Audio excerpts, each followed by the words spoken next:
और सती जी जब लौट करके अगस्त्य जी के यहाँ से आ रहे थे तो दंडक वन में भगवान राम लीला कर रहे थे। सीता जी खो गईं और भगवान राम ढूंढने की जो लीला कर रहे हैं उसको देख करके महादेव जी ने माथा झुकाया। जय सच्चिदानंद जग पावन अस कहि चले मनोज न सावन।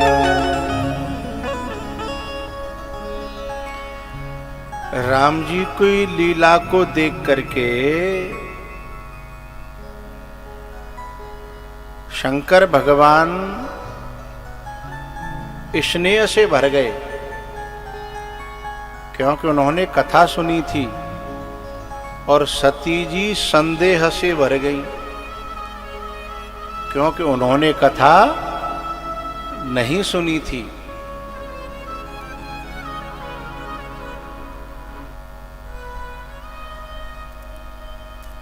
बिना बात क्या जरूरत है।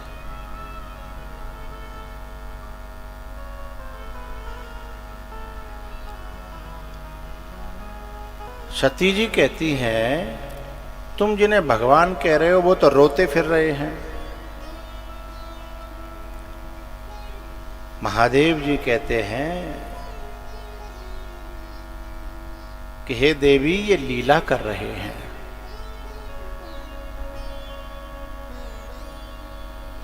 अभी अभी हमने थोड़ी देर पहले एक बात कही थी कि जिनकी बात माताएं सारी दुनिया की बात मान जाती हैं, पर जिसकी बात मानने से जीवन का कल्याण होता है उन्हीं की बात मानने को तैयार नहीं होती है। अब भोले बाबा कह रहे हैं पर इनकी बात समझ में नहीं आ रही।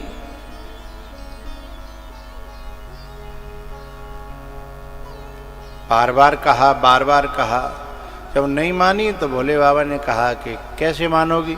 बोले हम तो परीक्षा लेंगे। तो बोले जाओ ले लो। परीक्षा लेने के लिए जब बात तय हुई तो भोले बाबा से बोली चलो मेरे संग। महादेव जी बोले कि बीमारी तुम्हें है तो दवाई तुम खाओ, हैं? जब हमें बीमारी है ही नहीं तो हम तुम्हारे संग क्यों जाएं? हम यहीं बैठे हैं, आप चले जाओ।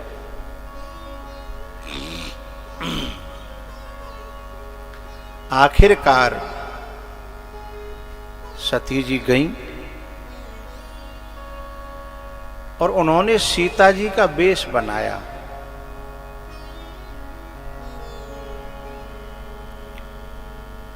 और वेश बना करके आगे आगे चलने लगी राम जी को भ्रम में डालने के लिए। लेकिन पता है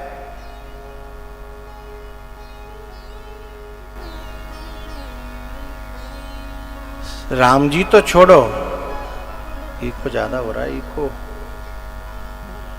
राम जी तो छोड़ो, लक्ष्मण जी ही पहले पहचान गए। लक्ष्मण दीख उमाकृत वेशा, लक्ष्मण दीख।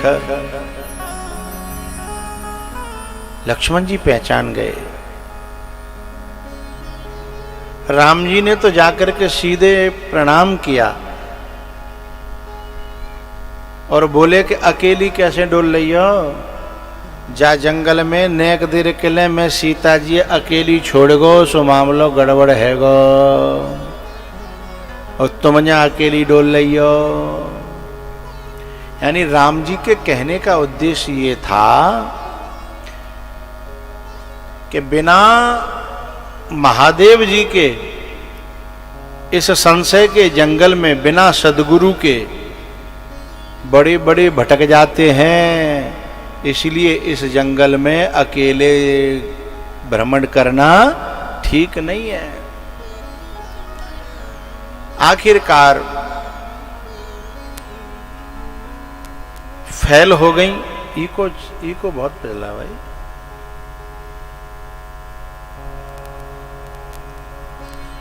आखिरकार फैल होकर के जब लौटी हैं तो शंकर भगवान से झूठ बोल गई। अच्छा, एक गलती हो गई, कोई बात नहीं, लेकिन गलती को स्वीकार न करना एक बड़ी गलती है। गलती हो जाना बड़ी गलती नहीं है, लेकिन गलती को स्वीकार न करना ये बड़ी गलती है। शंकर भगवान ने पूछा कैसे परीक्षा ली मोए बताओ, तो वहां जाकर के झूठ बोलती हैं, कछु न परीक्षा कछु न परीक्षा लीने गुसाई कीन प्रणाम तुम्हारी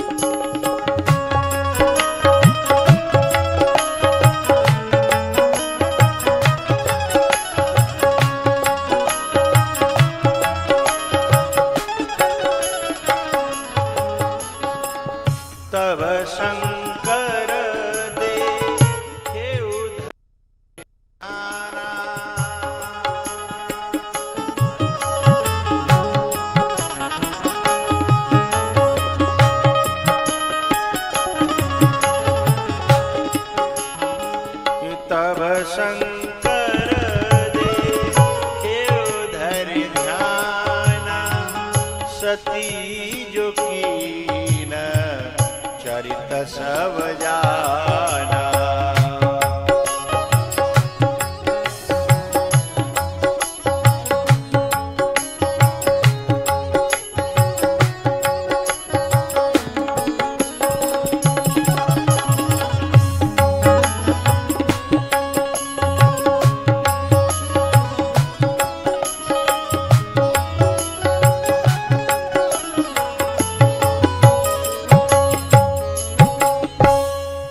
सती जो कीन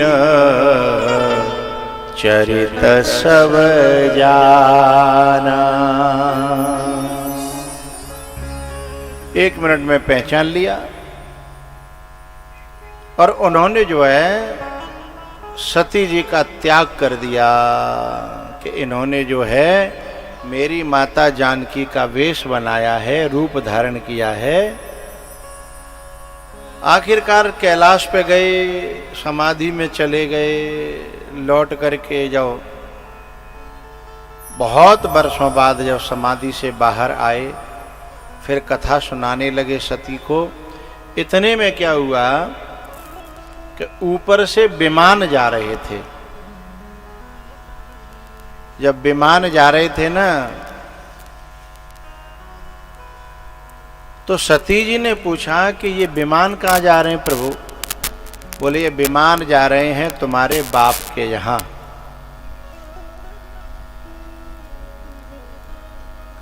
बोले क्यों? बोले उन्होंने यज्ञ किया है और हमसे किसी बात पे थोड़ी सी कभी खटपट हो गई थी, इसलिए हमको न्योता नहीं दिया है और हमारे कारण तुम्हें भी न्योता नहीं दिया। तो सती बोली कि नहीं दिया तो न्योता कोई बात नहीं, मैं तो जाऊंगी, मेरे बाप का घर है, हैं? तुम्हें नहीं जाना तो मत जाओ, पर मैं तो बिना न्योता के भी जाऊंगी। बोले अब भोले बाबा बोले कि देखो तुम्हारा वहाँ अपमान होगा और तुमसे अपमान सहन नहीं होगा, क्योंकि तुम अभिमानी पे अपना अपमान सहन नहीं होता। जो अभिमान से भरा है उसको तो सबसे प्यारा अपना सम्मान ही है, और वही नहीं मिलेगा तो मामला गड़बड़ हो जाएगा।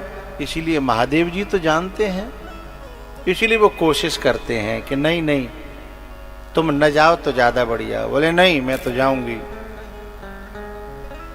तो सती जी गई हैं,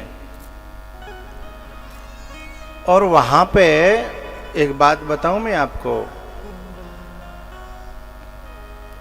जब तक मायके में मां जिंदा है तब तक मायका है, और जब मायके में मां नहीं रहती है तो फिर मायका भी नहीं रहता है। मां जब तक जिंदी है तब तक मायके में तुम्हारा मन भी लगेगा, आने जाने का मन भी होगा, लेकिन मायके में से मां न रहे हैं, मां दुनिया छोड़ के चली जाए, फिर चाहे कितनी प्यारी भाभी होए भैया होए, लेकिन वो बात नहीं रहती है। अब सती जी जब गई है ना तो सभी उसकी हंसी उड़ाने लगे, अकेली आई है, लेकिन जो माँ की करुणा होती है, माँ का प्रेम होता है ना, राजा जो दक्ष है उसके डर के मारे कोई सती से बोल नहीं रहा, लेकिन माँ का कलेजा ऐसा होता है,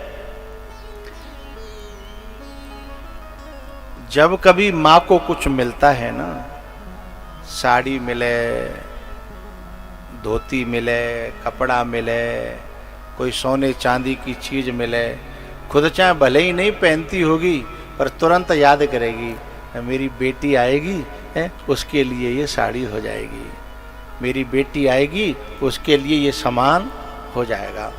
तो जब भी कहीं में दुनिया में कहीं से भी कुछ मिलता है, उसे अपनी बेटी याद आती है।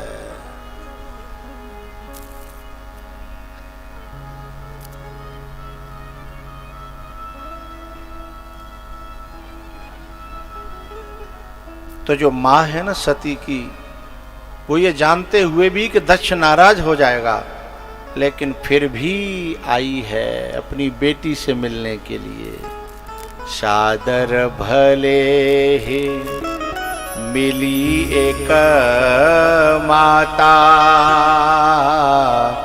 सादर भले, सादर भले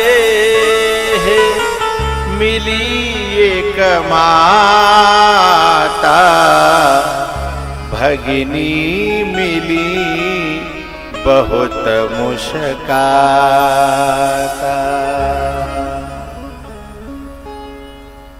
माँ ने अपनी बेटी को कलेजे से लगाया, बोले बेटा तू आ गई, तूने अच्छा किया। और एक बात बताएं, जब घर में कोई फंक्शन हो, घर में कोई त्योहार हो, घर में कोई कार्यक्रम हो और फिर बेटी न आए तो फिर माँ को वो त्योहार भी अच्छा नहीं लगता, वो फंक्शन भी अच्छा नहीं लगता। उसका कलेजा तो धड़कता है कि काश मेरी बेटी यहाँ होती, मेरी बेटी यहाँ होती। तो जो माँ थी उसकी तो आंखें इधर उधर देख रही थी कि मेरी सती नहीं आई, मेरी सती नहीं आई। और जैसे ही सती निगाह पड़ी तो यज्ञ पर बैठी हुई थी, उसे छोड़ करके माँ दौड़ पड़ी और जाकर के अपने हृदय के टुकड़े को अपने कलेजे से लगा लिया। एक बात बताऊं, कुछ लोग कहते हैं ना कि बहू भी बेटी के समान होती है। कहना अलग बात है, पर बनना अलग बात है। कहना अलग बात है, क्योंकि जितनी अच्छी मित्र बेटी होती है ना, उतना अच्छा मित्र तो पति भी नहीं हो पाता। कई बार अपने सारे सुख दुख हैं अपनी परेशानियां जो बेटी समझ लेती है उतना शायद कोई नहीं समझ पाता है। मैंने ऐसी बच्चियों को देखा है कि ससुराल में रह करके अपनी माँ का ख्याल ससुराल में रह करके वो जितना रख लेती है उतना घर पे रहने वाला बेटा नहीं रख पाता है।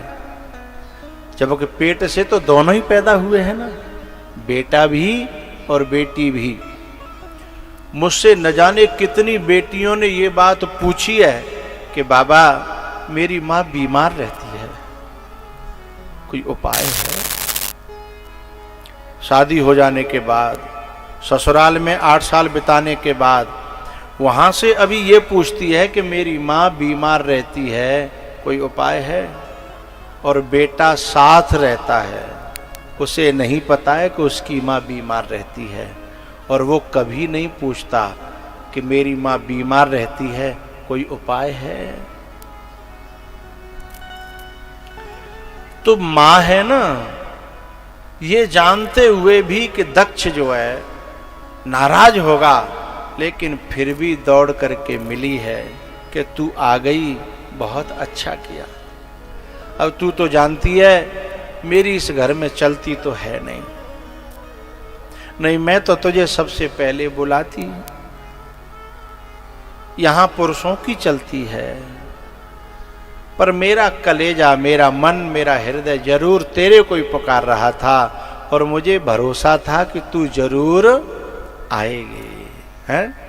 जेहि कर जेहि पर सत्य सनेहु, सोते ही मिलहि न कछु संदेहु,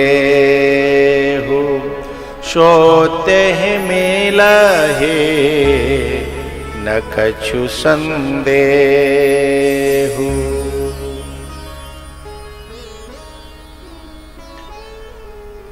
लेकिन जब दक्ष ने जो है तुरंत जो है अपनी पत्नी को टोका, बोले है इससे कोई नहीं मिलेगा।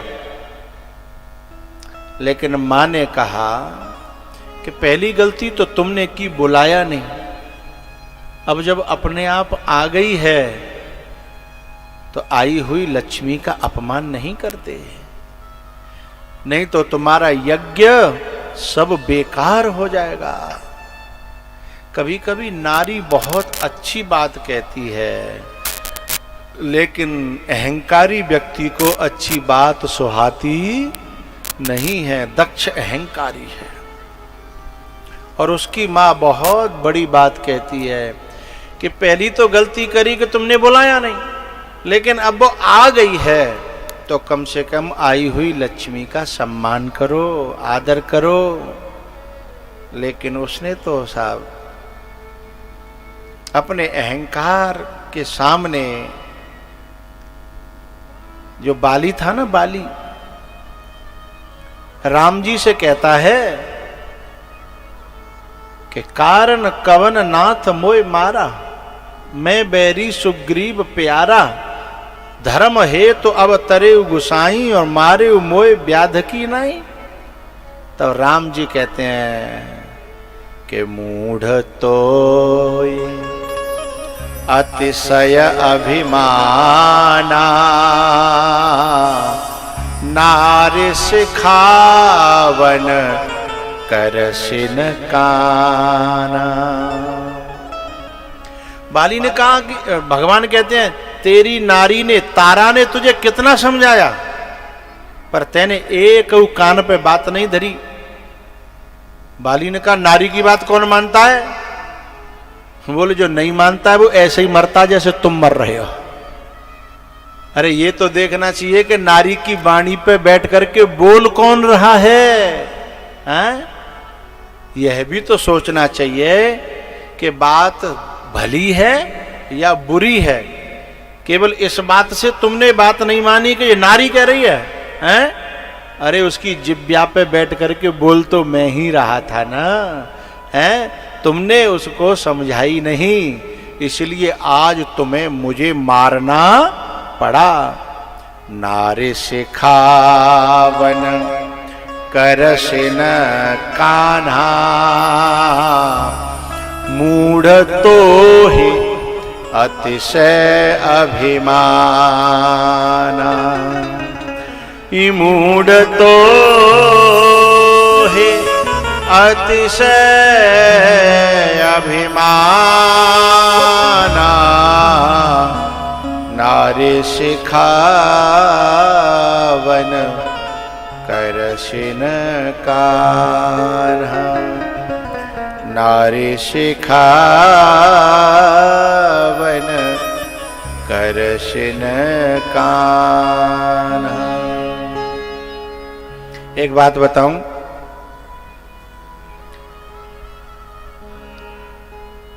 बेटी हो या बेटा हो, मां के जैसा बलिदान संतान के लिए दुनिया में कोई नहीं कर सकता।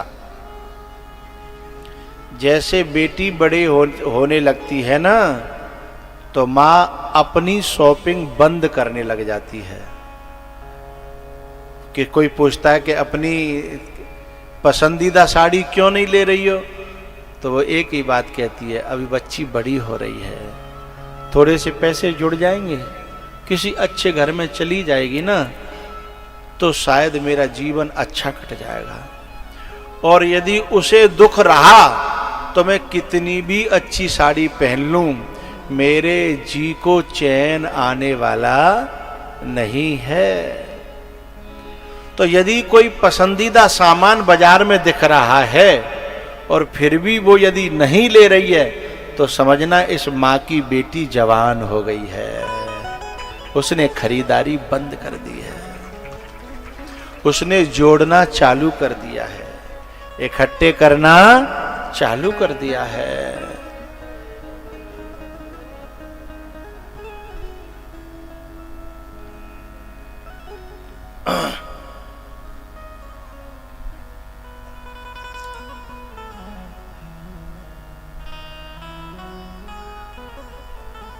सती की मां ने ढांढस बंधाने की बहुत कोशिश की, लेकिन पुरुषों के सामने चली नहीं। सती का अपमान होता रहा, तो सती ने सोचा कि ऐसे अपमान से यहां रहना और जीना, अच्छा अब लौट के जा नहीं सकती हैं, क्योंकि वहां से बिना आज्ञा के आई थी। जब कोई नारी बिना आज्ञा के ससुराल से मायके आती है और अचानक से लौटेगी, तो वहां भी 50 सवाल जवाब होंगे, इसलिए लौट के जा नहीं सकती। तो उन्होंने मरना ही श्रेष्ठ समझा। लेकिन अंतिम समय पर एक समझ आ गई कि महादेव गलत नहीं थे, गलत मैं ही थी। लेकिन समझ आते आते बहुत देर हो गई, इतनी देर हो गई, इतनी दूर निकल आई कि अब जहां से लौटना संभव नहीं था। इसलिए उन्होंने प्राणों का त्याग करना संभव सही समझा। तो अंतिम में उन्होंने विष्णु भगवान से एक प्रार्थना करी कि हे भगवान, अब के जो गलती है गई, मैं आगे से ये गलती नहीं करूंगी, लेकिन अब मुझे क्षमा करना, और अगले जन्म में यदि मुझे पति के रूप में कोई तुम्हें देना हो, तो महादेव को ही मुझे पति के रूप में देना। ऐसा वरदान मांग करके सती ने देह का त्याग किया। गलती का एहसास जब हो जाता है ना, तो आधी गलती क्षमा हो जाती है। तो सती मरत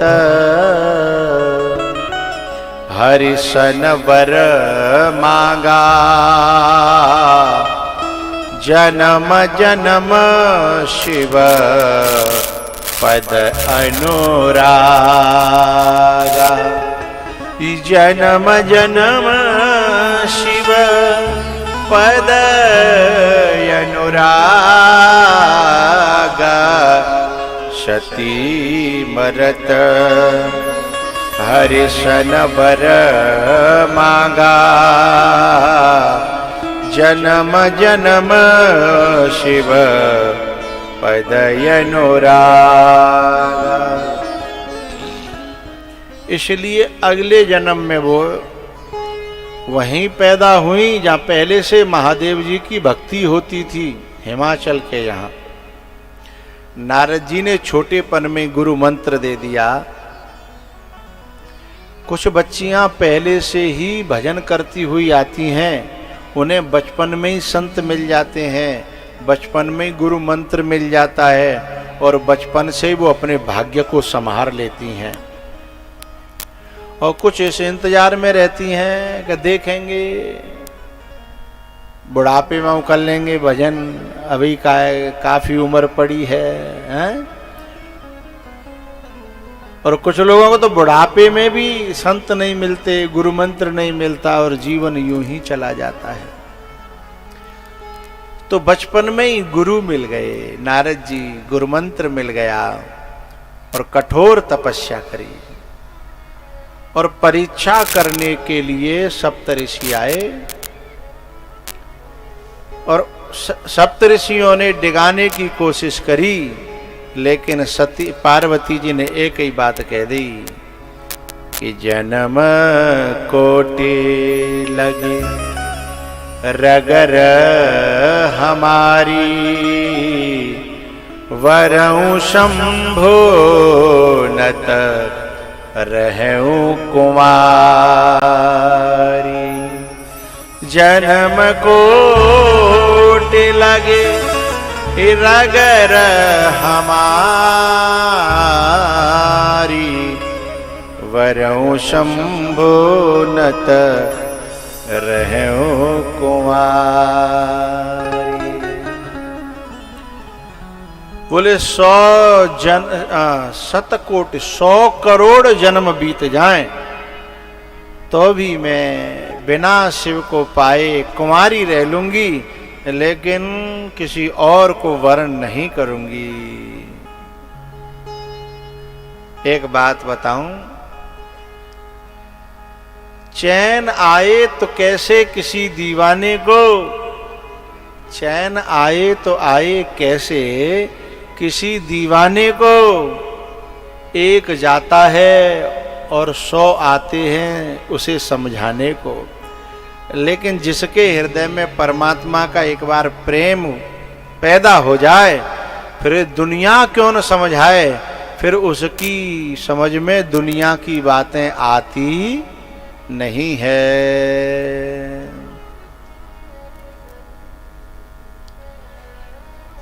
मीरा को सब लोग समझाते हैं। अच्छा एक बात बताऊं, पहले जब भक्ति के मार्ग पर कोई चलता है तो पहले लोग ये कहते हैं कि पागल है गई है कि पागल है गो है, क्योंकि यहाँ चतुर तो वे हैं जो पैसा कमा में, जो दौलत कमा में वे तो चतुर हैं, और जो भगवान की तरफ चले वो पागल है। चाहे गोपियां हो, चाहे मीरा हो, चाहे धन्ना हो, और चाहे ये पार्वती हो, इन्होंने जब कसम खाई, दृढ़ निश्चय किया, गोपियां कहती हैं कि चाहे सारे जमाने में बदनामी आ जाए लेकिन हमें बदनामी से कोई फर्क पड़ने वाला, सारा जमाना बदनाम करे है। यहां तक कहने लगे थे लोग चित्तौड़ के, राजस्थान के, कि अरे जे संतों में जाती है, कथा भागवतों में जाती है, जाने तो कहें खानदान की नाक कटवाई दी है। पहले लोगों की नाक कटती है इसमें, लेकिन फिर वही मीरा जब ठाकुर जी को पा लेती है तो फिर वही चित्तौड़ वाले लोग, वही किले के लोग, वही राजघराने के लोग कहते हैं मीरा हमारी है। क्या कहते हैं अब? मीरा हमारी है। जब यूं कहता है कि नाक कटा रही है, हैं? पहले नाक कटा रही थी और अब सब लोग कहते हैं मीरा हमारी है, मीरा हमारी है। इसलिए भगवान की भक्ति में जब चलोगे तो पहले लोग घर वाले यही कहेंगे कि जाने तो हमारी नाक कटवाई दी है। लेकिन ध्यान रखना, हम गिरते उठते पड़ते जब आगे निकल गए, हम गिरते उठते पड़ते जब आगे निकल गए तो हंसी उड़ाने वालों के चेहरे उतर गए। सारा जमाना बदनाम करे, मेरा कन्हैया मुझे प्यार करे, मेरा कन्हैया मुझे प्यार करे।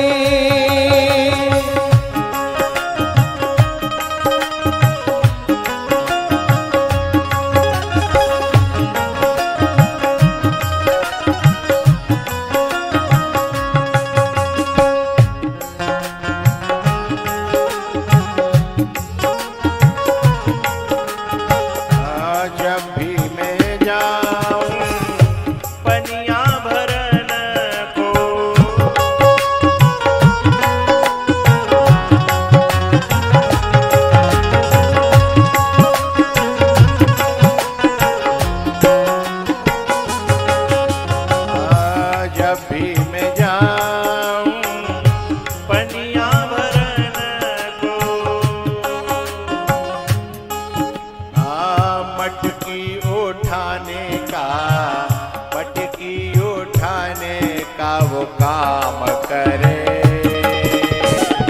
मेरा कन्हैया मुझे प्यार करे, मेरा कन्हैया मुझे प्यार करे।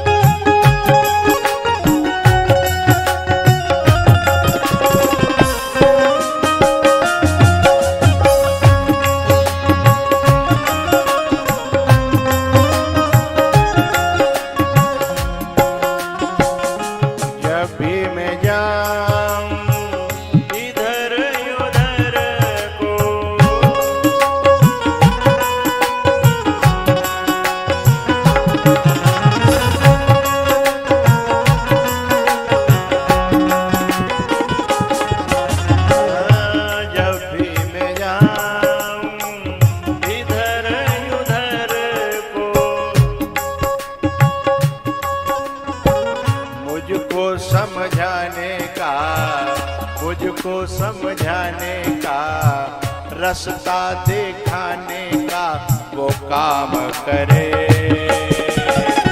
मेरा कन्हैया मुझे प्यार करे, मेरा कन्हैया मुझे प्यार करे।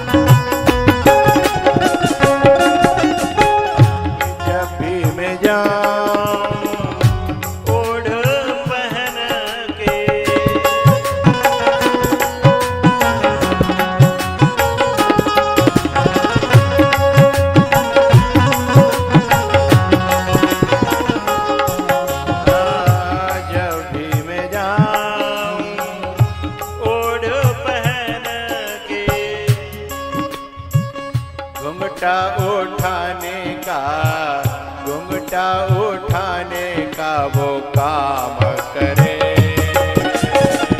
मेरा कन्हैया मुझे प्यार करे,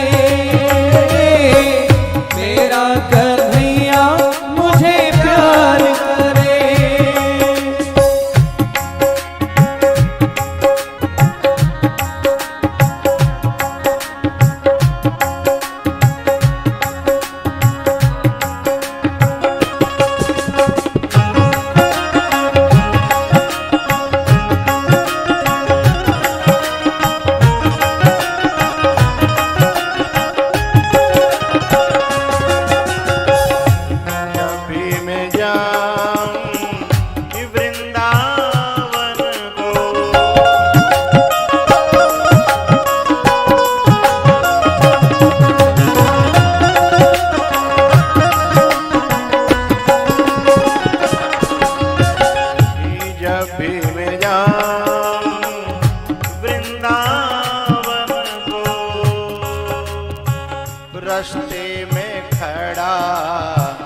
रास्ते में खड़ा इंतजार करे।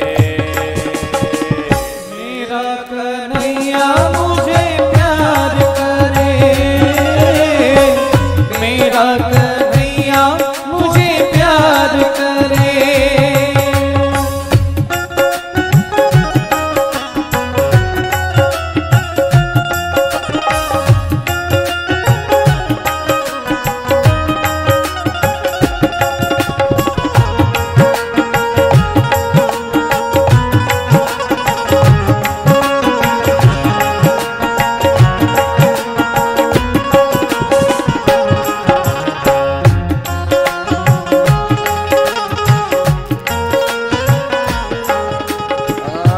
जब भी मैं जाऊं यमुना तट पे,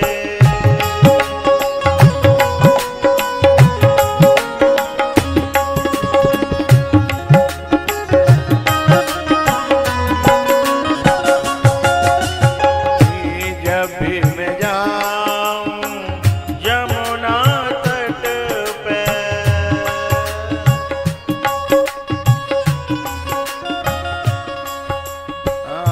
जब भी मैं जाऊं यमुना तट पे,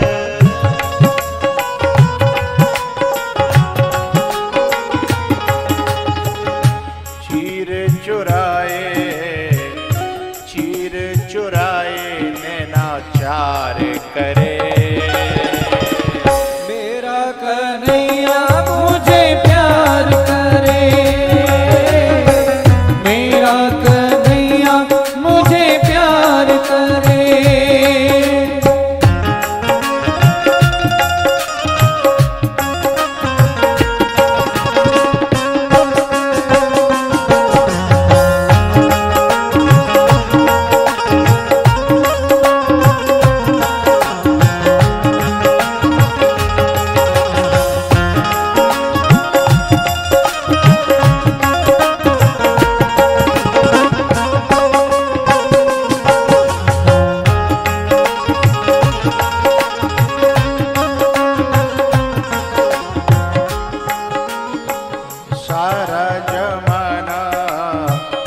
सारा जमाना बदनाम करे।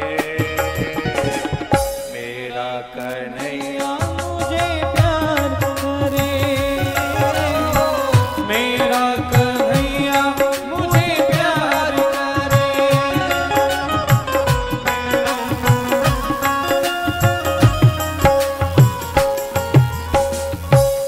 मेरा सांवरिया मुझे प्यार करे। मेरा कन्हैया मुझे प्यार करे। जब भी मैं जाऊं इधर उधर को, जब भी मैं जाऊं इधर उधर को,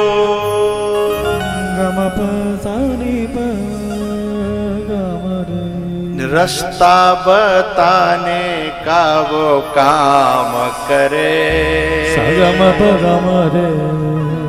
मेरा कन्हैया मुझे प्यार करे।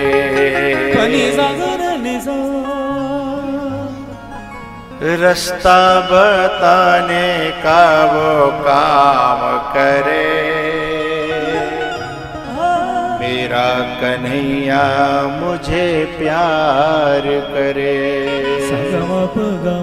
सारा जमाना बदनाम करे।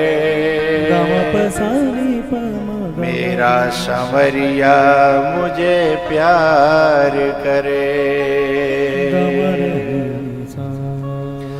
जब कोई साधक पार्वती की तरह हट कर लेता है, ठान लेता है कि जन्म कोटि लगे रगर हमारी, वरऊं संभो नत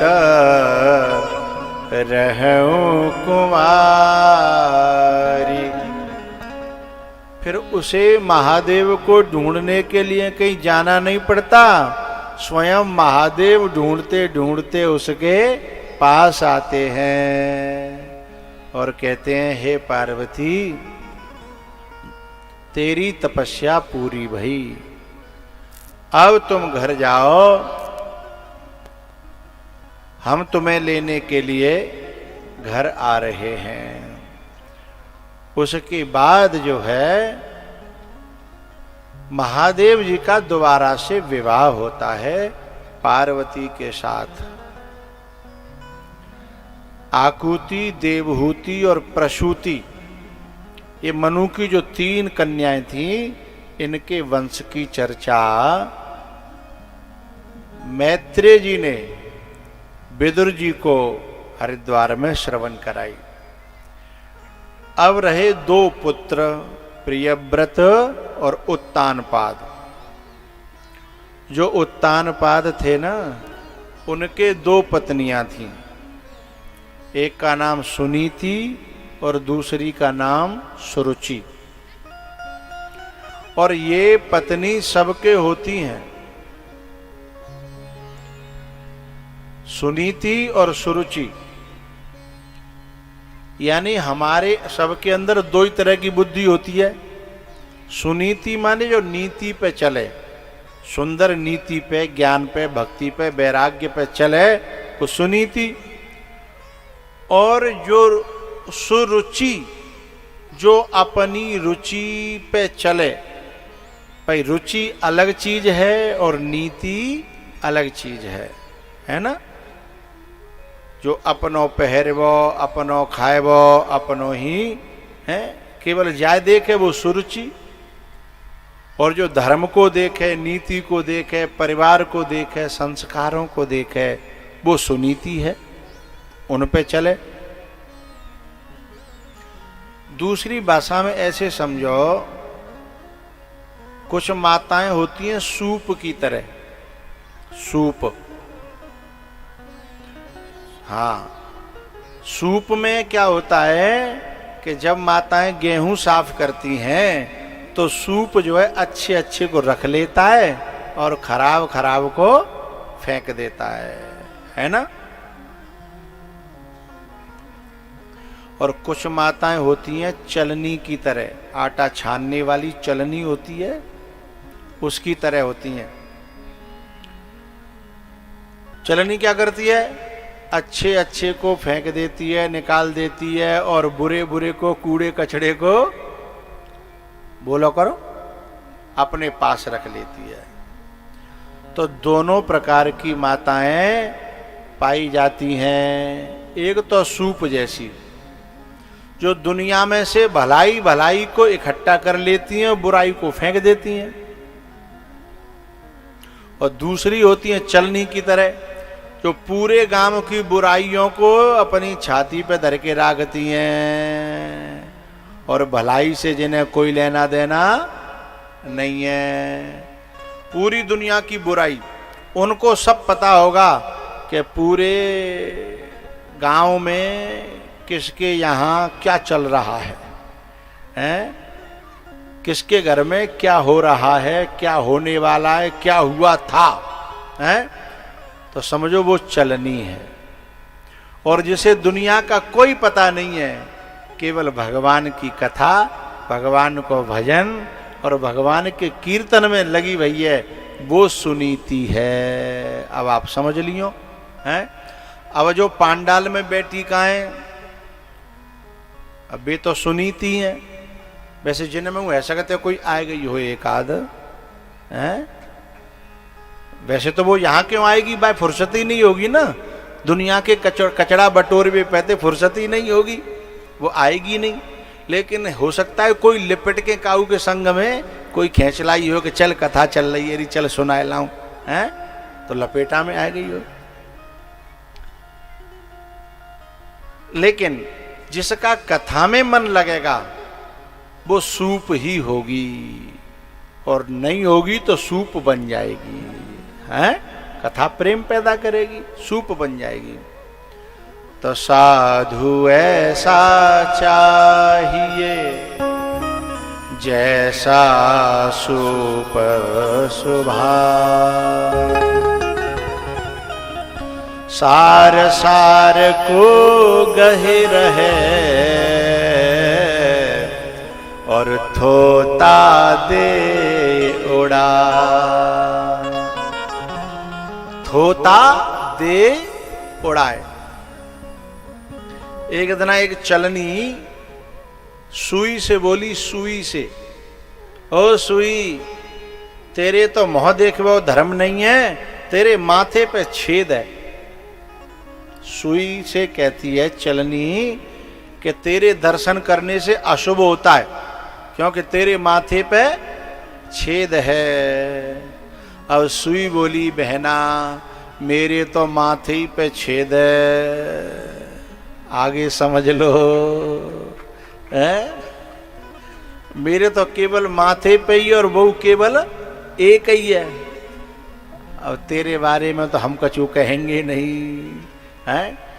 तो जो खुद जिनमें छेदों का पार नहीं है, हैं? उन्हें दूसरों का एक छेद भी दिखाई देता है, हैं? ये छेद क्या है? छल कपट। इसको रामायण में छेद कहा है, छल को और कपट को। राम जी कहते हैं कि मोहि कपट छल छिद्र न भावा। मोहि कपट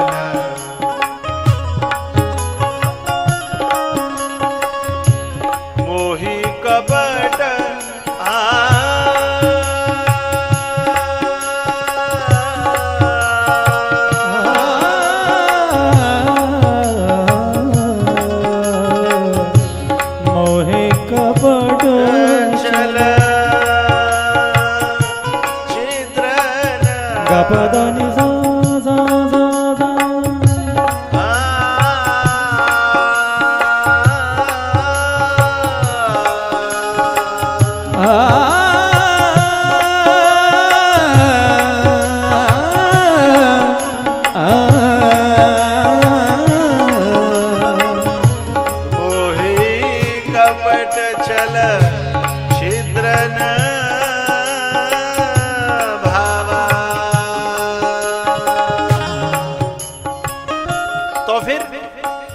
निर्मल मन जन शो मोहि पावा।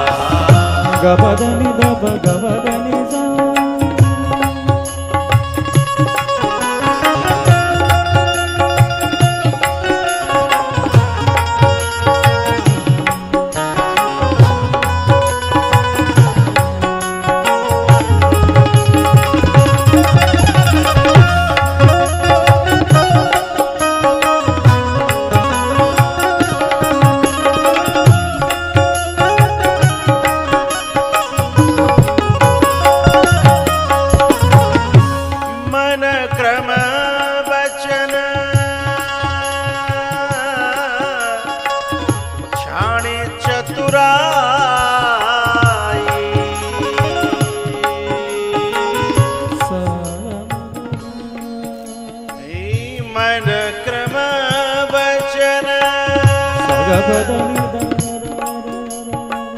छाणी चतुराई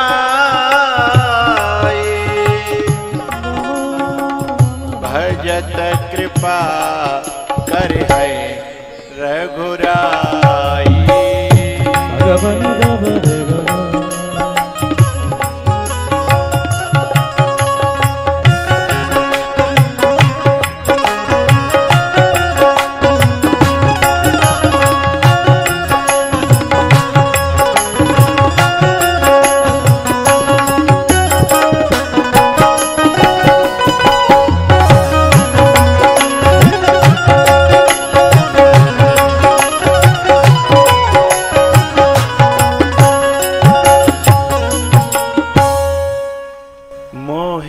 कपट छल छिद्र न भावा। निर्मल मन जन। कपट को और छल को छिद्र क्यों कहा? यदि कोई घड़ा है और वहां में हम भर के ले आवे गोमती में से जल, और वहां में नीचे छेद होए, तो कलश को यहां आते आते वहां में कितनों बचेगो, है ना। आप जो कलश यात्रा में कलश भर के लाई, काऊ के में छेद तो नहीं निकलो, सबके ठीक ठाक आएगे, चलो बढ़िया है। नहीं तो काऊ के में छेद निकल जाता तो पानी को पानी जाते और भीग और जाते अलग, है कुछ बचता नहीं। ऐसे ही जिनके जीवन में वे कथा पांडाल में कितनों कोई वक्ता बिन के कलश भरे, ज्ञान ते, भक्ति ते, वैराग्य ते, लेकिन नीचे द्वैन में ते कोई एक छेद होए, कपट होए चाहे छल होए, ये दोनों छेद हैं। दो भय फिर तो बात ही गड़बड़ है। दो में ते एक भी भय हो, चाहे कपट हो चाहे छल हो, एक भी छेद हुआ तो जिंदगी भर भरते रहना, उस घड़े में कुछ टिकेगा? हाँ, नहीं टिकेगा। इसलिए उनको राम नहीं मिलेगा। इसलिए भगवान कहते हैं चाहे थोड़ा सुने लेकिन छेद पहले बंद कर लें। मोहे कपट छल छिद्र न भावा, निर्मल मन जन सो मोहे पावा। निर्मल मन जन सो मोहि पावा। बोलो गोमती मैया की, बोलो दंडेश्वर नाथ की।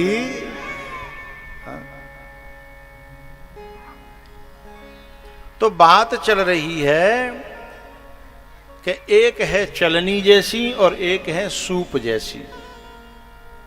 अच्छा, जो चलनी जैसी होती है ना, वे थोड़ी देर के लिए अपना बड़ा प्रभाव जमा लेती है। झूठ बोलेगी, कपट करेगी, कजू ऐसा दिखावेगी, कजू थोड़ी देर के लिए अपना प्रभाव जमा लेगी, लेकिन सत्य थोड़ा परेशान तो हो सकता है पर पराजित नहीं होता। सत्य है थोड़ा परेशान तो हो सकता है लेकिन पराजित नहीं होता।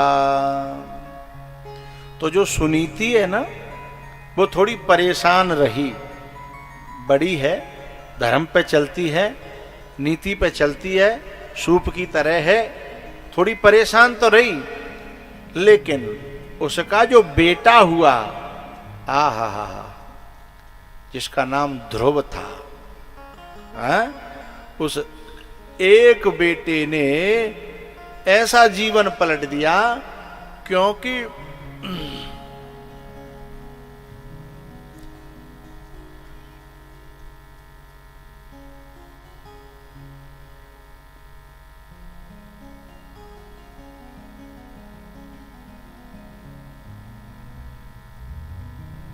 हमारे यहां एक बात कही जाती है,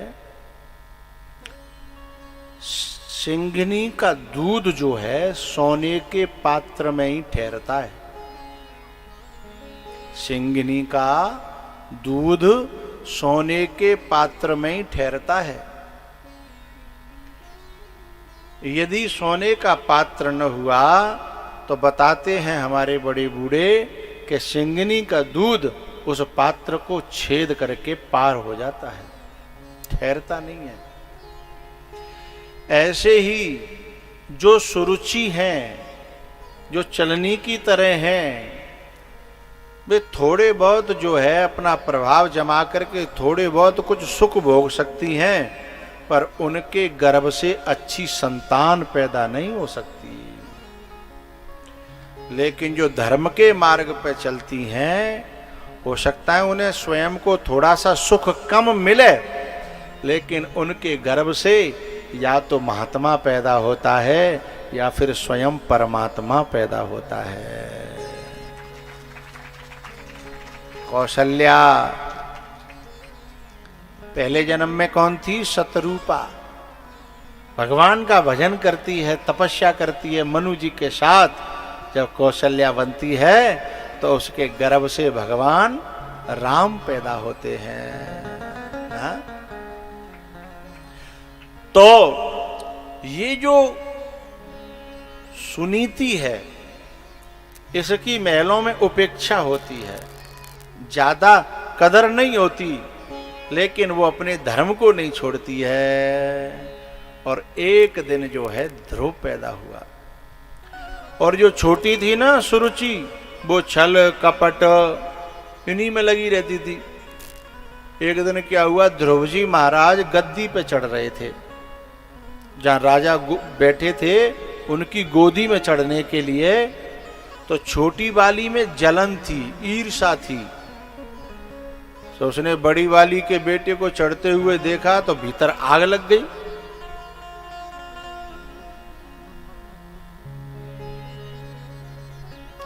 एक बात बताऊं, मेरे आश्रम पे एक गौ माता है, और वो ऐसी गौ माता है जो अपने बछड़े को दूध पिलाती है। लेकिन यदि किसी दूसरे का बछड़ा हो और उसकी मां मर गई हो तो उसको भी दूध पिला लेती है।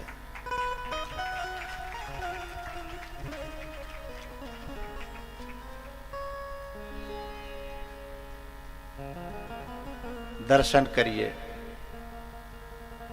गिनना कितने लगे हैं? कितने बता? 4।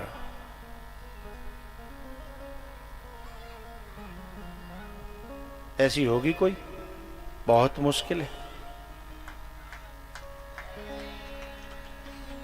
हमको चिंता नहीं रहती है यदि कोई गौ माता दूध न दे और बछड़े को पालना हो, तो इसके भरोसे पर हमें निश्चिंतता रहती है कि काहू को बछड़ा भूखो नहीं मरेगो, काहू की बछिया भूखी नहीं मरेगी। चाहे गैया दूध दे और चाहे न दे। कभी कभी होता है बीमार पड़ जाती हैं, नहीं देती हैं दूध, और बछड़ा छोटा हो तो इस गौ माता के भरोसे हम निश्चिंत रहते हैं। आधार है, भरोसा है। और एक नहीं, 2 नहीं, 4 थने, चारों में एक एक लगा लेती है। अब सोचिए, कल्पना करिए, उन नारियों से ये गौ माता भी कितनी आगे निकल गई, जो दूसरे के बच्चे को देख करके जो जलन पैदा करती हैं, ईर्ष्या पैदा करती हैं, जो भीतर से फूक जाती हैं, उनसे तो ये गैया बढ़िया है लाख गुनी। मनुष्य का जन्म लेकर के और दूसरे के बच्चे से फूके, जरे, उसको तो चुल्लू भर पानी में डूब के हमारी गैया मैया को देख करके चुल्लू भर पानी देख लेना चाहिए, जबकि मानुष तन गुण ज्ञान निधाना, हित अनहित पशु पक्षी जाना।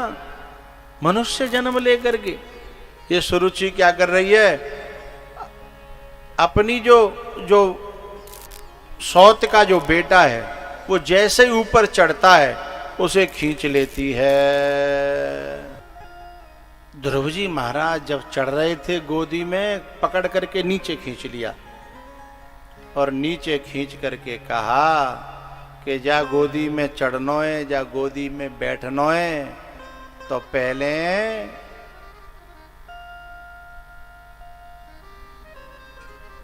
तपस्या कर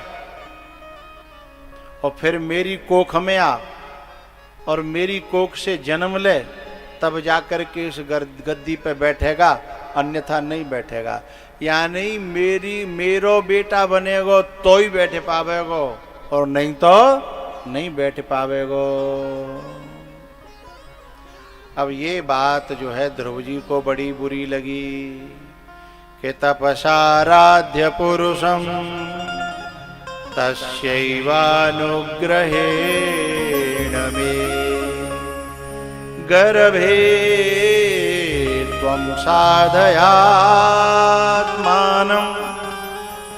यदीक्षसि नृपासनम् तपसाराध्य पुरुषं तस्यैवानुग्रहेण मे। बोले पहले तपस्या कर, फिर मे गर्भे त्वं साधय आत्मानम, मेरे गर्भ में आ और फिर इस गद्दी पे चढ़ेगा। ध्रुव जी महाराज सीधे अपनी माँ के पास गए और जाकर के रो पड़े। अच्छा, एक बात आपने देखी होगी कि बच्चा पिटे कहूं, रोता कहाँ आके? मम्मी के पास में। क्यों भैया? पिटा वहां था और रोया यहां। ऐसा क्यों? क्योंकि वो भी जानता है उसके रोने की वहां कोई कदर न होगी। उसके रोने की कदर जो जानेगा वो वहीं पे तो आके रोएगा।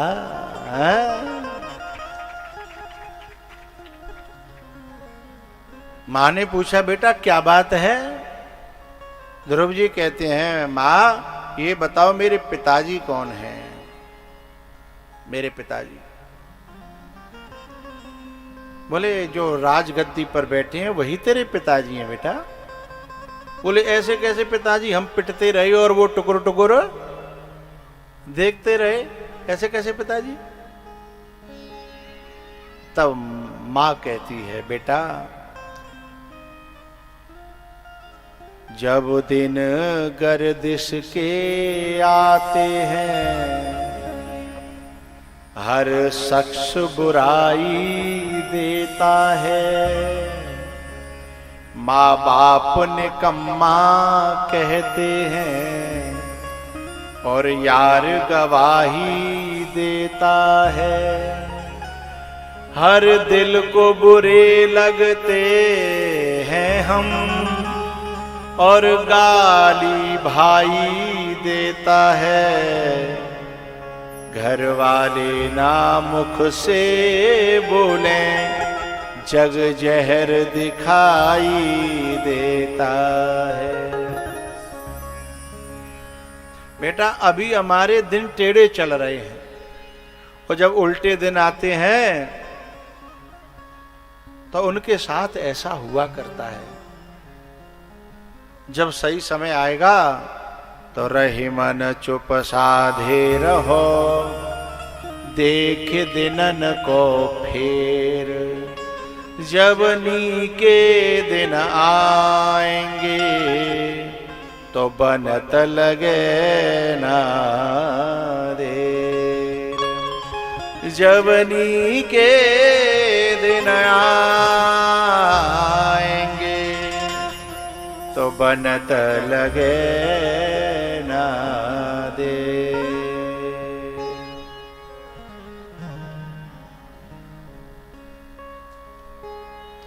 जब अच्छे दिन आते हैं ना बेटा सब अच्छा हो जाता है। अभी क्या बात है वो मुझे बता। उसने पूरी बात बताई, ऐसे ऐसे मौसी ने मुझे डांटा और ये कहा। तो कितनी अच्छी माँ कि बेटा के हृदय में कोई गलत भाव पैदा न हो जाए, बीज पैदा न हो जाए, इसलिए एक बात कही। बोले बेटा तेरी मौसी ठीक ही कह रही है। उसने ये कहा ना कि तप कर, भजन कर। बोले ये तो बहुत अच्छी बात है और सच बात ये है यदि तू भजन करेगा तो ऐसी गोदियां और गद्दियां तेरे पीछे पीछे डोलेंगी। भजन में वो ताकत होती है। अब छोटा सा बच्चा ये भी नहीं जानता कि भजन कौन से पेड़ पर लगता है, ये जानता ही नहीं है।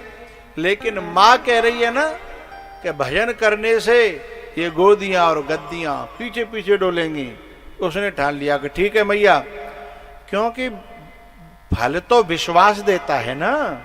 उस बच्चे का विश्वास है माँ के शब्दों में। उसने कहा ठीक है माँ, मैं जा रहा हूं भजन करने के लिए। देखिए कितनी कठिन बात है। ये जो सुनीति है ना, इसका इकलौता बेटा है और पति भी इसका साथ नहीं देता, क्योंकि उनकी दूसरी शादी हो गई है और जो दूसरी वाली है वो ठीक नहीं है, इनके पास आने नहीं देती सुनीति के पास में। तो पति भी साथ नहीं है और बेटा भी भजन करने भेज रही है। कितनी कठिन तपस्या है। माँ की तपस्या सबसे बड़ी हो गई ना यहाँ, उसके बावजूद भी मना नहीं कर रही है। क्या कह रही है? बेटा तू जा संग में, दुआ हमारी है। बेटा तू जा संग में, दुआ हमारी है। धन्य भारत में, धन्य भारत में ऐसी महतारी है। लाला तू जा संग में, दुआ हमारी है।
अखियां हमारी है।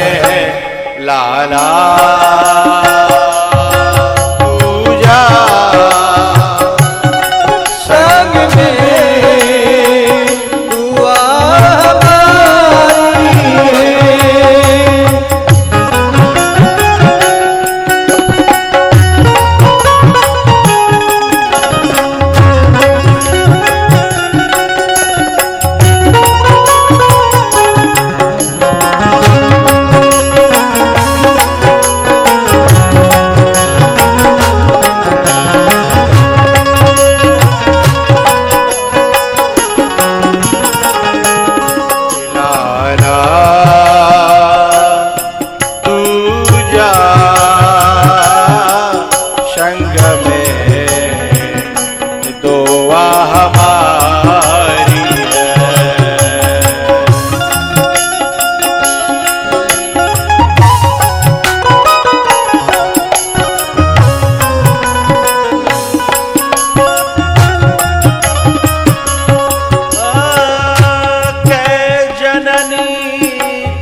माँ या तो भक्त पैदा करे या देश की सीमा पर लड़ते लड़ते देश के लिए शहीद हो जाए ऐसा बेटा पैदा करे, या फिर कमा कमा करके धर्म के लिए, संस्कृति के लिए, समाज के लिए ऐसे बड़े बड़े काम करे, ऐसा धर्मात्मा पैदा करे। शूर या धर्मात्मा या भक्त, इन तीनों में से कोई एक पैदा करे तो जननी है, और नहीं तो गोस्वामी जी कहते हैं न तरो बाझ भली बादे बियानी,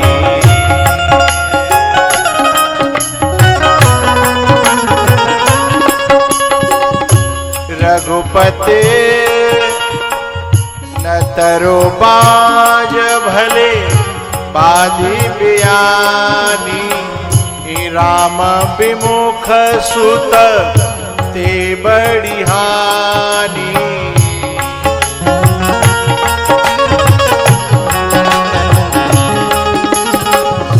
पुत्रवती जुवती जग सोई, रघुपति भगतो जासु सुत होई।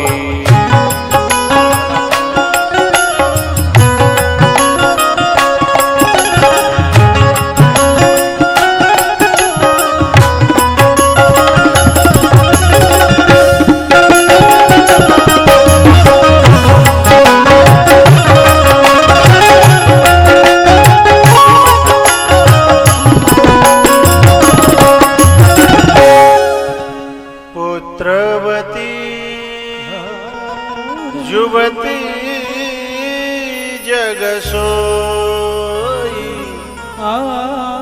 रघुपति भगतो जासु सुत होई। इन तरो बाझ भले बादे बियानी,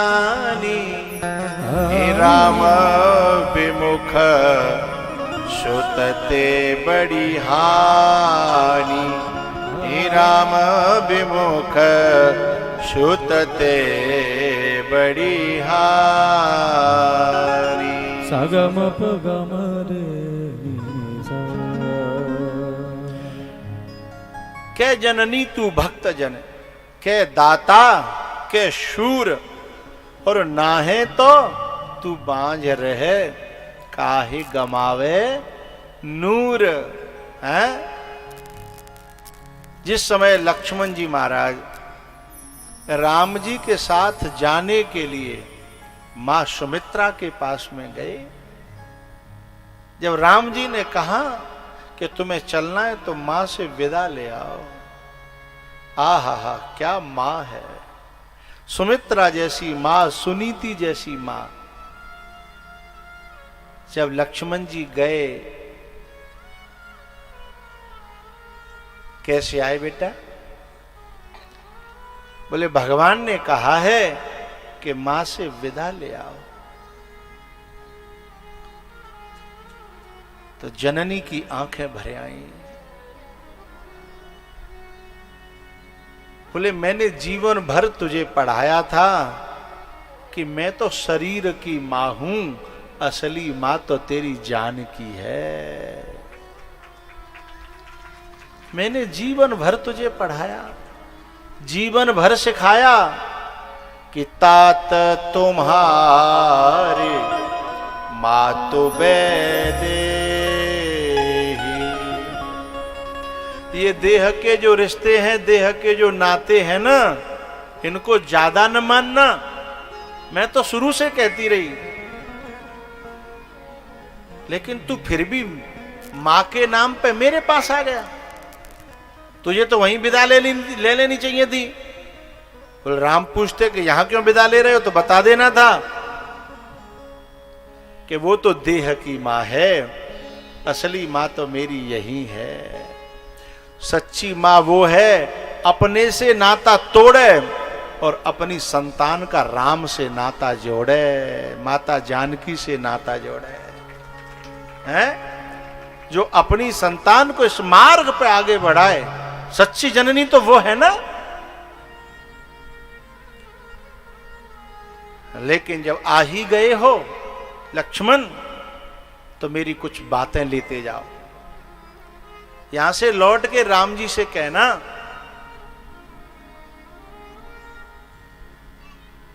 कि मैं गुरुजी के पास गया था। ये मत कहना कि मां के पास गया था।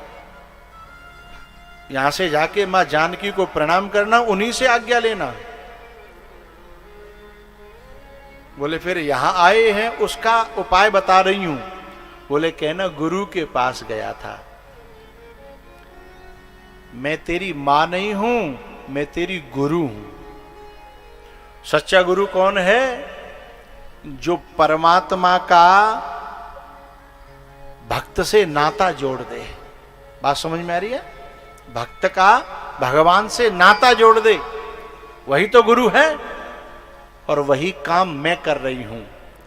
सुमित्रा कहती है वही काम मैं कर रही हूं, इसलिए मैं तेरी गुरु हूं। मां तो तेरी वैदे ही है, जानकी है।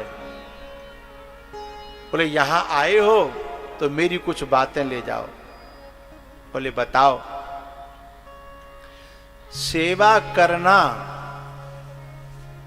करने के लिए तुम जा तो रहे हो, पर सेवा धर्म कोई चना चवेना नहीं है जो यूं ही चबा लोगे। सेवा करना बड़ा कठिन है। बहुत से लोग सेवक का बिल्ला लगा लेते हैं ना कि हम सेवक हैं, हम स्वयं सेवक हैं। बिल्ला लगाना सरल है, किसी से रिश्ता बनाना सरल है, लेकिन निभाना, बोला करो भाई, हाँ कठिन है। बनाने में तो 2 मिनट लगती हैं, लेकिन निभाने में पूरी जिंदगी लग जाती है। सुनो, जब तुम जाओगे न साथ में, तो कुछ चीजें तुम्हारा पीछा करेंगी जो तुम्हें तुम्हारे धर्म से डिगाएंगी। उनसे बच जाओगे तो पार चले जाओगे,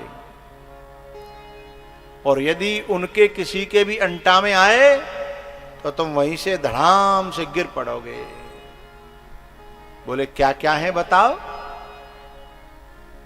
राग रोष ईर्षा मद मोह,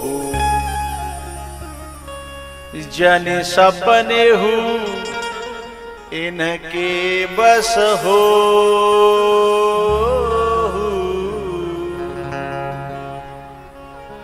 बहुत बड़ी बात कह दी मां ने कि सुन, ये 5 चीजें हैं, राग रोष ईर्षा मद और मोह। इन 5 के बस में सपने में भी मत हो जाना। अब जागृत की बात कही होती तो शायद बात सरल हो जाती।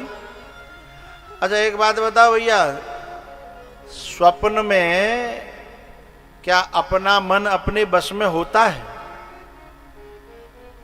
सपने में तो अपना मन अपने बस में होता ही नहीं है। अब लक्ष्मण जी को बड़ा धर्म संकट हो गया कि मैं जागृत में तो अपने इन चीजों से बच जाता, लेकिन सपने में भी इनके बस में नहीं होना है, तो कैसे बचेंगे? इसलिए लक्ष्मण जी ने मन में ये बात ठान ली कि 14 बरस तक न सोऊंगा और न सपना आएगा, और न सपना आएगा तो मेरा वचन पूरा हो जाएगा। तो राग रोष ईर्षा मद मोह, जनि सपने हूँ इनके वश हो। ध्रुव जी महाराज तप करने के लिए चले हैं, और ध्यान रखना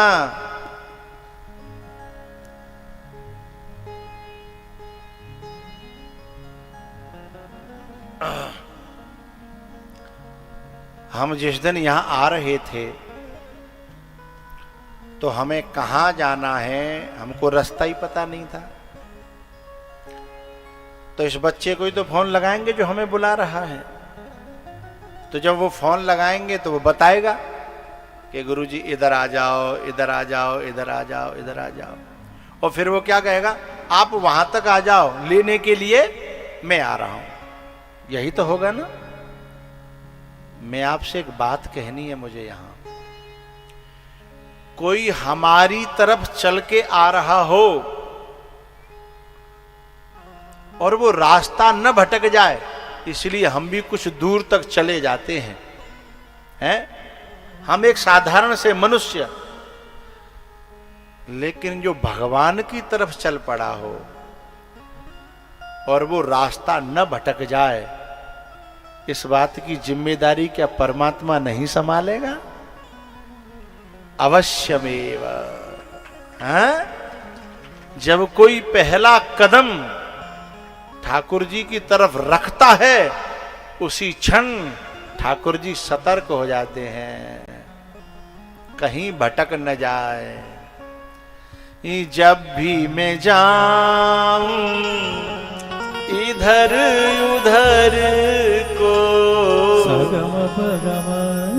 जब भी मैं जाऊं इधर उधर को, रास्ता बताने का वो काम करे। मेरा कन्हैया मुझे प्यार करे। रास्ता बताने का वो काम करे। मेरा कन्हैया मुझे प्यार करे। सारा जमाना बदनाम करे। मेरा कन्हैया मुझे प्यार। कभी कभी हम लोग बहुत से यहाँ बैठे हैं, बहुत से ऐसे इसमें साधक होंगे जिनका कई बार मन करता होगा कि चलो बाबा जी हो जाएं। इसमें बैठे होंगे बहुत से ऐसे होंगे जिनका कई बार मन चला होगा कि बाबा जी हो जाएं, लेकिन कभी कभी भीतर से मन घबरा जाता होगा कि बाबा जी हो जाएंगे तो कौन तो कपड़ा देगा, कहाँ से रोटी आएगी, कहाँ बैठने उठने को होगा, है ना। कई बार कई बात ऐसी हो जाती होंगी, मन जो है पीछे लौट आता होगा। लेकिन जिनको इस बात का पता नहीं है कि एक सामान्य मनुष्य भी उसकी तरफ जब हम चलते हैं तो हमें लेने के लिए आगे आता है, और फिर तीनों लोकों का मालिक उसकी तरफ हम चलेंगे, तो क्या वो हमसे भी गया बीता है क्या? है ये बात जिनकी समझ में आ जाए, फिर उनके कदम पीछे लौटते नहीं है, वे आगे बढ़ जाते हैं। जिनको भरोसा हो जाता है, जब भी मैं जाऊं इधर उधर को, मुझको समझाने का वो काम करे। नरसी था ना, नरसी जब अपनी बेटी के यहाँ पहुंच गया, पूरी रात जो है चिंता करता रहा, और सुबह के वक्त पे भगवान से उल्टी सूदी कहने लगा कि आप आए नहीं, आपके भरोसे मैंने घर छोड़ दिया, सब त्याग दिया, ये किया वो किया। सुबह के ब्रह्म मुहूर्त में ठाकुर जी प्रकट हो गए उसके कमरे में। नरसिंह से बोले कि तुम्हें जो कहना है अब कहो हमारे सामने। बोले फिर पूरी बात उन्होंने कही कि मैंने तुम्हारे लिए ये किया वो किया वो किया, और आप आए तक नहीं। तब भगवान ने मुस्कुरा करके कहा कि तुम्हारी बात पूरी हो गई? बोले हो गई। तो बोले मुझे 2-3 बातों का उत्तर दो। बोले बताओ। बोले एक बात बताओ, तुम जिस बैलगाड़ी को लेके आ रहे थे, बीच में तुम्हारे रथ का, बुग्गी का, बैलगाड़ी का पहिया फंस गया था रेत में। उस समय एक व्यक्ति आया था जंगल में से और तुम्हारी बैलगाड़ी को निकाल करके चला गया था। नरसिंह वो कौन था? अब नरसी बोले मुझे तो पता नहीं है। अरे बोले थोड़ी दूर चल करके तुम्हारी गाड़ी खराब भी हुई थी, फिर एक जो है थैला में वो होता है ना बसूला, हाँ बढ़ई के यहाँ पे जो सामान होता है सही करने का है, वो लेकर के जंगल में एक व्यक्ति आया था, फिर तुम्हारी बैलगाड़ी को उसको ठीक करके गया जो टूट गया था पहिया। वो कौन था? नरसिंह बोला मुझे नहीं पता। बोले जब तुमको पता ही नहीं है तो फिर तुम कैसे कह रहे हो कि मैं आया नहीं था? तेरी निगाहें मुझे पहचान नहीं पाई, मैं तो आया था और तुझे सहारा भी दिया था। जब जब तू फंसा, जब जब तू उलझा, जब जब तू भटका, तब तब मैं आया। पर क्या मैं हर समय मुरली लेके आऊंगा? है क्या हर समय मैं तेरे लिए धनुष्माण लेके आऊंगा? पास रहता हूं तेरे सदा बावरे, तू ही पहचान न पाए तो मैं क्या करूं? पास रहता हूं तेरे सदा बावरे, तू ही पहचान न पाए तो मैं क्या करूं? तू मेरे पे इल्जाम लगाए जा रहा है, हैं? तू खुद बता, जहां जहां तेरे काम रुके वहां कोई न कोई आके बना के गया, वो कौन था? बोले मैं ही तो था, पर तेरी आंखें मुझे पहचान नहीं पाई। हैं? ठाकुर जी ने तुरंत जो है ध्रुव के निकले हुए पांव को पहचान लिया और नारद जी को भेजा, जाओ गुरु मंत्र दो मेरे बच्चे को। जब कभी जीवन में गुरु आता है ना तो भगवान ही भेजता है। बोलो शंकर भगवान की।